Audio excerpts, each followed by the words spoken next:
Welcome to The Curve Weekly, the podcast that keeps you up to date with all of the money, business, and stock market tea. Brought to you by the Curve's research team. It's the latest insights on what's happening in the stock market, companies, other money-related news so that you can stay educated and ahead of the curve. You can thank us later for sounding smarter than those finance bros at your next dinner party. Have you got any financial updates for us, Vic? Just that I'm really broke and I hate it. How broke are we talking? Just like, I'm not saving in London. Are you not? No. Are you investing? Yeah, but I'm just like, I'm like counting down the days to payday. Same, actually. And I I had to hate transfer money from my New Zealand account. Because I just know that if something comes left field, like, oh, you haven't paid your rates and they're $2,500. So you're essentially feeling... Yeah, just a bit toit. Okay, and is this because of mortgage rates? Like, what's the main draining expenses in your just account? My lifestyle. Just everything costs money. Every time I swipe my card, it's like, ooh. Are you spending things like discretionary money? Yeah. Is that included in that? Or Yeah. are you, right? Yeah. So you just feel as though above the investing money you put aside, Yeah. all the things that you have to pay for, and also the things you enjoy doing in London, just- you don't have a surplus. Is Yeah, that what and you it's mean? just like as soon as I'm like, whoa, this month's going to be a good month, it's like, whew, here's something you didn't think about. Boom. Yeah, which is fine. It's just like every month I think like this is the month I'm going to save. It ends up being not the month that I'm going to save more. So yeah. I just need to understand when you say save, because if you're investing, Yeah. do you mean on top of that? Yeah. I mean like just having surplus. Okay. Yeah. So yeah, it's annoying, but Also, it's just, welcome to the life of most people. Not to be rude. welcome to the club. No, but seriously, most people that listen to this podcast, I imagine, are not getting to the end of the month and being like, shit, yeah, I've saved 500. No, like it's yeah. it's actually really expensive to live right now, and you are Totally. more used to being on a salary where there is a bit more fluidity Yeah. and movement for things, whereas I'd say a lot of people have never experienced the feeling of Yeah. being able to have lots of money outside of what they need to pay for. And Yeah. by the way, I think it's important that you feel like you can vent about that. I'm not trying to undermine the feeling. It's more just I have felt that my entire adult life. Yeah. I've never been in a position where I felt ahead financially and that I have all this money left over and I'm proud of my saving amount. So sorry. That's right. One thing that I am trying to do is eat more at home because I've actually noticed you doing that, even bringing your lunch in and stuff. yeah, it's also like a healthy thing because otherwise I get to like 1 o'clock and I'm starving and I just grab the closest thing and it's usually A, costs me an arm and a leg, and B is maple and bacon croissant. How good are they though? Oh my gosh. So yeah, so it's just like, yeah, being a bit more prepared, but I also think it's just like a healthy eating thing as well. Before we get into the finance chat of this podcast, like the proper news, what's happening, etc., I would just like to say thank you to Sheena, who filled in last week for the Curve Weekly and genuinely was kind of concerned listening how good she was. She was great. Yeah, I was like, Do I have a job? Good Am to I know. replaceable? Yes. you are irreplaceable, babe. No. Me say it so sarcastically. You're irreplaceable. Don't worry, babe. But also, thank you so much to everyone that sent in voice notes. There were so many people that did. It was really cool. And hopefully we can do it again sometime because I also bought pastries for her, just FYI. And she told me off mic afterwards. She's like, thanks, but I'm gluten intolerant. And I was just like, it's one of those moments where you're like, I've bought pork to a bar mitzvah, you know? You're just like, oh God. Here I was. And then I just, did you eat all of them yourself? yeah. I think maybe if we do have a co-host in the future, we just give them, we need to get some dietaries before they come in. Yeah. So we don't present them with snacks that they're not going to eat. Very presumptuous of myself as well that she would just be able to eat what I could eat. Yeah. No, you're being kind and generous. It was the thought. That was Yeah, in this is Vic's love language. yeah, is buying people food. LVMH. This is a company I feel like I talk about all the time, but I do love it. You haven't spoken about this in a while, I feel. Yeah, we did last week when you weren't here. Oh, That's right. We did. I was going to say, listen to I remember when we first spoke about this stock and it was years ago. Actually, if you want to go back and listen to that episode, okay, so we just did quickly Google when we spoke about this properly because we did a full deep dive. It was Raising the Curve 27. Which seems like we were so babies then. I know. It'd be quite Less interesting wrinkles. to listen to that again. Yeah. So it was Raising the Curve. Oh my God, I wanted to say 127, but it was only 27. The stock has delivered over 300% in the last 5 years. I think that was the title of it. And we did a whole, like we talked about all of the brands that are under the umbrella, why it's such a defensive company. So if you want to go back and listen, you can. So LVMH stands for Louis Vuitton Moet Hennessy, and it is a luxury brands company. It's a massive conglomerate, isn't it? Their founder is one of... Oh, I know his name, Bernard. Yeah. Is it Bernard? Yeah, he's the wealthiest guy in the world. Wow. Yeah. So anyway, it's got 72 brands under its umbrella. And is this like Celine? Yep. Obviously Louis Vuitton. Yeah, Moet Hennessy. It's now acquired a 10% stake in Moncler, which is the outdoor clothing, real bougie brand of clothing. Is it bougie? It's like expensive. Well, it's part, I mean, they wouldn't buy it. It wasn't like a luxury. They're not buying shares in Kathmandu. That's a mean example. But it's not as like high end. I love Kathmandu. I know, but Moncler and Kathmandu puffers are like quite differently priced, was what I was getting at. Kathmandu. But I know what you mean. Basically, it's a really luxurious outdoor brand, which is quite price rare. Points. Yeah. It's not a Patagonia. It's not a Kathmandu. It's not Bivouac. Is that even a Bivouac's tents, I think. But yeah, kind of on the same track. But yes, shares in Moncler were up about 15% after this news. So I think the learning from this is that LVMH has been so acquisitive. And by that, I mean buying companies to help itself grow and be more defensive against competition. So like I said, it's got 72 brands under its umbrella now. If you look at Kering, which owns Gucci, it's only got 16 brands. So it's kind of like 72 brands. If one doesn't do well, it doesn't matter too much. I guess so it's diversifying. It's almost, you know the saying where they say money makes money? Yeah.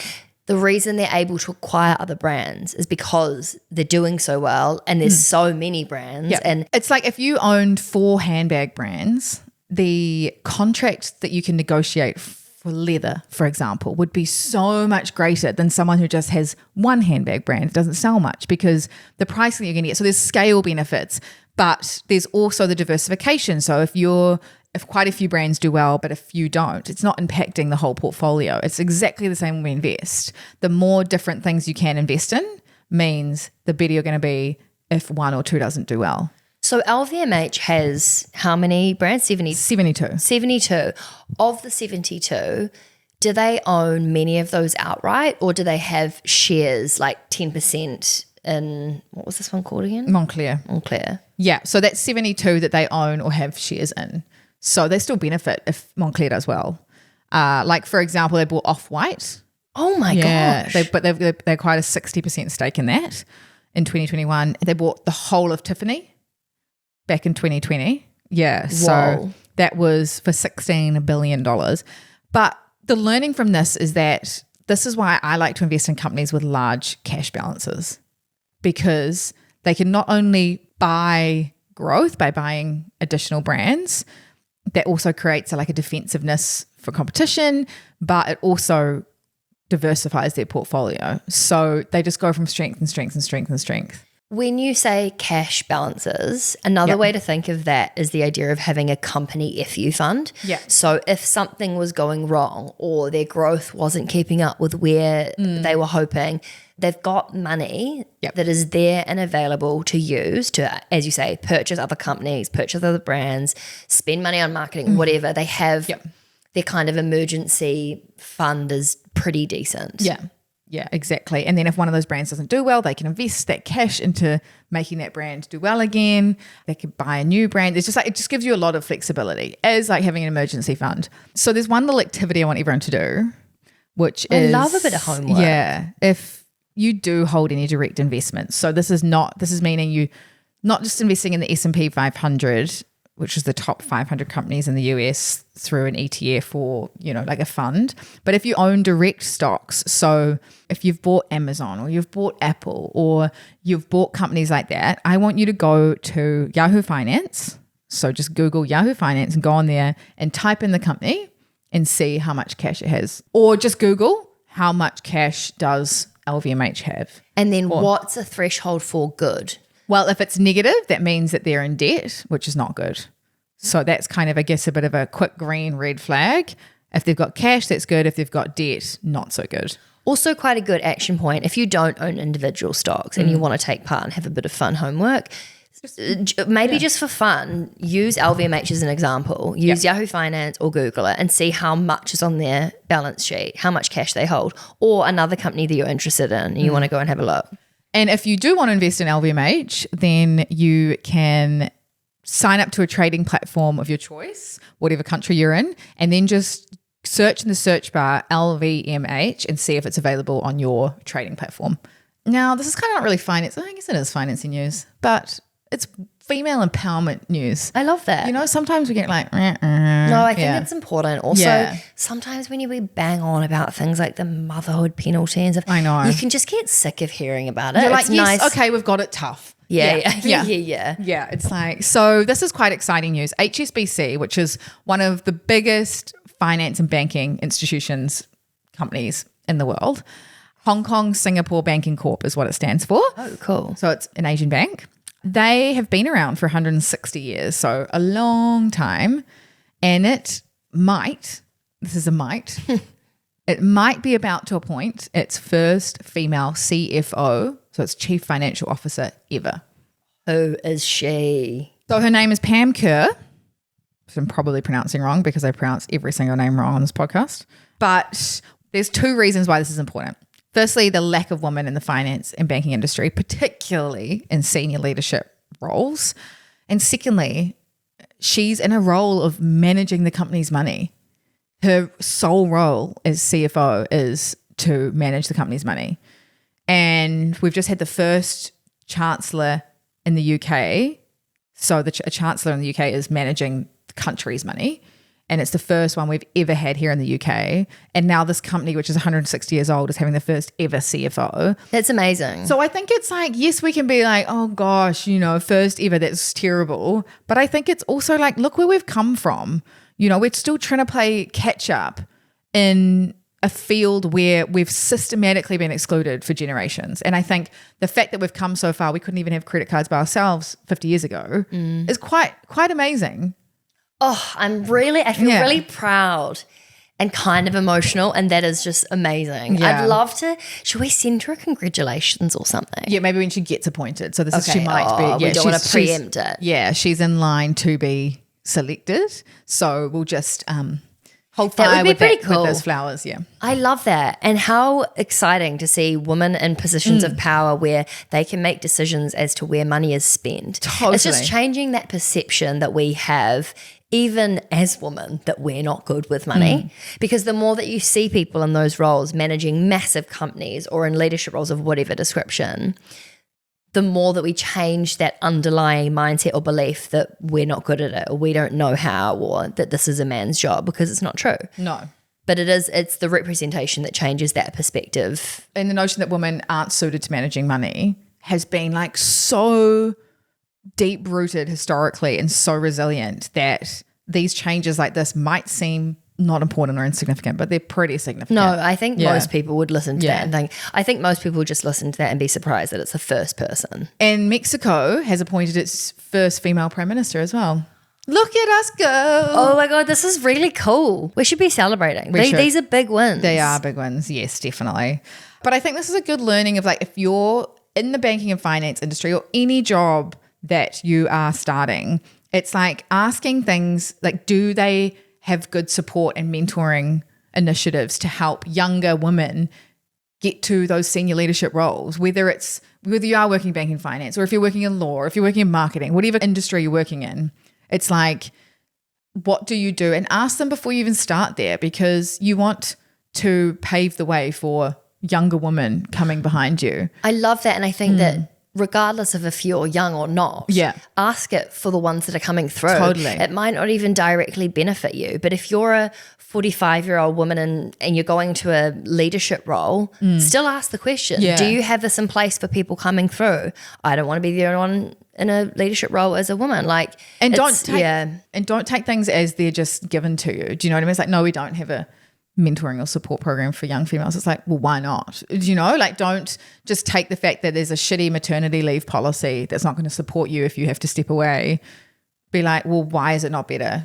Can we make it better? I feel really empowered and excited. I think that's just such brilliant advice. Yeah, it's not just for you. It's for the generations of women to come. And like Pam Kerr yes, she's stepping into a role which she probably feels very comfortable in, but she doesn't realize the repercussions that her representation as CFO of one of the largest banking and finance institutions in the world is going to have for younger girls being like, I want to be her.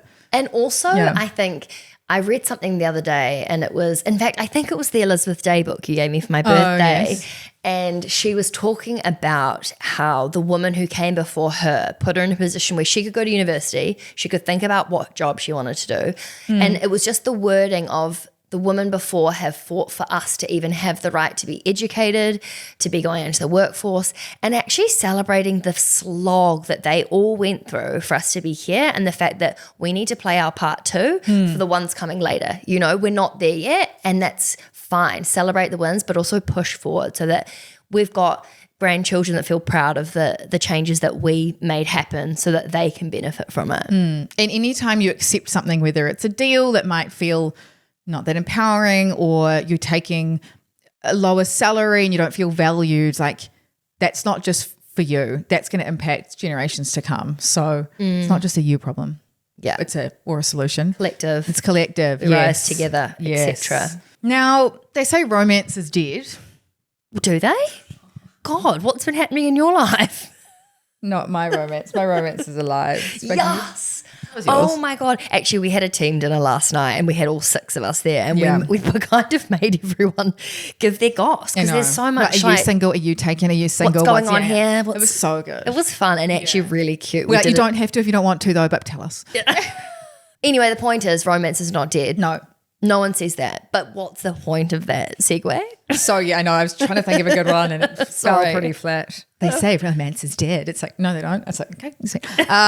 But there was a recent study that showed how many people are buying houses with friends versus their partners now. Yeah. And I think it's a case of being in one of the periods of like the most unaffordable housing markets we've ever had, plus things like not being able to find a significant other since we've been in lockdown and pandemic for so many years. There's also some interesting stats around how many women are going to be either single or definitely childless by whatever date it is. Yeah. And that there's this huge lack. I think there was something you wrote as well, maybe in the Curve weekly newsletter about, and I do feel like there's this sort of collective energy of women educating themselves, empowering themselves, learning more about how they can be better humans and more emotionally intelligent, blah, blah, blah, and kind of just not settling for relationships that don't match that. And therefore, a lot of people are ending up not in relationships with men or not having kids or whatever. And that probably also plays into this whole, well, I still want to buy a house and I'm not going to be not doing that just because I'm not in a romantic relationship. Yeah. And it's like a combination of the market's harder to actually buy property, so let's combine with a friend. But it's also a combination of women are now earning more, so they're like, I can buy it. I don't need a man, but there still might be someone that they need to partner with because they don't have enough. So there's a lot of things going on, but the studies show that 14% of millennials have reported buying homes with friends. Wow. Versus 1% when our parents were our age. It's so interesting because when we were on breakfast the other day, we had this conversation about money and relationships, and I'd written an article about how there's this sort of whole dichotomy and like bizarre thing where I don't want to romanticize money, but then sometimes I really like having, a treat bought for me or being generous. Anyway, when we finished this segment, we were listening to the host talking after we'd left. It was kind of like when someone forgets to hang up the phone.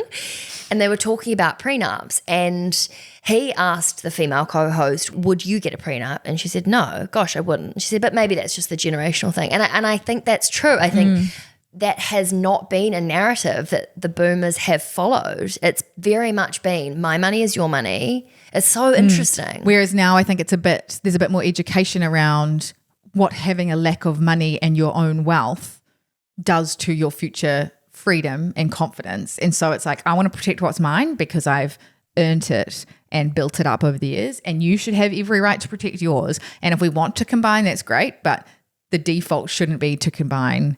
Yeah. So but I just think it's great that there's so many different alternatives. It's not this is right, this is wrong. It's like what's ever right for you. So one thing I take away from this statistic when I read it in this research is like also how important it is to make sure that you've got your correct documents in place from a legal perspective. You hear about when couples have to separate assets when they divorce or separate and how ugly it can get. And I would hate for that to happen with friends or family members. So it's really important. Make sure that you get good legal advice. Use a mortgage broker. Just honestly Google mortgage brokers in your area, wherever you are in the world. They'll be able to tell you the right things that you need, and they don't charge you anything. They're paid by the banks and other people, so they don't charge you anything. So I think we should definitely do more on this because I'm still talking to my friend about buying with her. So potentially we could look at putting something together where it's like how to approach buying a house with a friend. What kinds of conversations do you need to have with them? What kind of contracts you need to have in place between you and your friend? Because there's also the idea of, I guess the reason for a long time people have bought houses with their significant other is because they live in it together. Whereas the difference is with a friend, you have probably quite different lifestyles, different needs at different times in your life. So someone might want to sell or live in it, or rent it out, and you need to be really aligned with what are the decisions that you're going to make on this asset you go in on together. Yeah, there's also some really good articles and blogs that we've written in conjunction with Trade Me Property, which we will link in the show notes of this podcast, which will be super helpful. Okay, what are some quick headlines that I've also spotted? Firstly, OpenAI, which owns ChatGPT, is going through a big kerfuffle. Are they? Yeah. Not a falafel. So impressed you didn't say falafel. Oh, I know. I laugh at that on a weekly basis. Let's play that. That was so funny. For anyone that missed it, this is what we're referring to. Yeah, and there was that whole falafel. It was a delicious falafel. What was I trying to say? You were trying to say kerfuffle. So there's been a bit of a mass exodus of founders, chief technology officers, really, really key people at Have they got a competitor coming out that they're all going to? No, what's happened is that this company was founded back in 2015. So a while ago now, nearly 10 years ago, although literally in the last 2 years, it's just become a household name in terms of ChatGPT. And it was founded as the company set up was a not-for-profit. And this means that you're mission-driven. You're not profit-driven. And the whole preface of setting up OpenAI as a not-for-profit was their mission was to ensure that artificial intelligence benefits all humanity. So they didn't want it to become a profit-making thing. Now they've decided to convert the organization into a company and make it for profit. When did this happen? This is happening as we speak. So they have been a non-for-profit up until now. Yeah. Is that why everyone's had access to ChatGPT? Yeah. It's almost like setting up a charity. So people still get paid and everything. There's just not profits. There's no shareholders. There's no investors. Wow. And you get tax exempt. You don't have to pay tax because you're not making a profit.